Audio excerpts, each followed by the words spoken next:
չգիտենք, բայց դուք ավելի բարձրացրեք էլի ինչի մասին առասարակոսքը։ Ինձ քննչական մարմինը ներգրավեց որպես մեղադրյալ,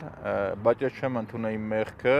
կրկին անգամ պնդում եմ, որ չեմ ստորացրել Տիգրան Տեր-Մարգարյանին եւ քննչական մարմնին խնդրել եմ, որ եթե նա իրեն համարում է ստորացված, առերեսում լինի իմ եւ նրա մեջ։ Այս փուլում քանի որ շատ մաղաների մասին նաեւ չեմ կարող արտահայտվել, սահմանափակումներից ելնելով, միայն կրկին անգամ նշեմ, որ չեմ ընդունում ոչ մի մեղադրանք եւ չեմ ստորացրել եւ ստորացված մարդուն հրավիրում եմ առերեսման իմ հետ եւ կարծում եմ այս գործով է պետք է ուժողի ոնց որ թե նա լինի էլի վերջը Ներողություն, այսինքն Տիգրան Տեր-Մարգարյանն է դիմել, որ իր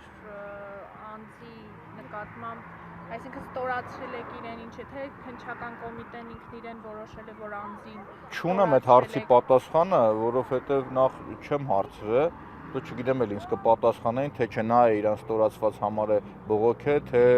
քննչական մարմինն է նախաձեռնել այդ փաստը։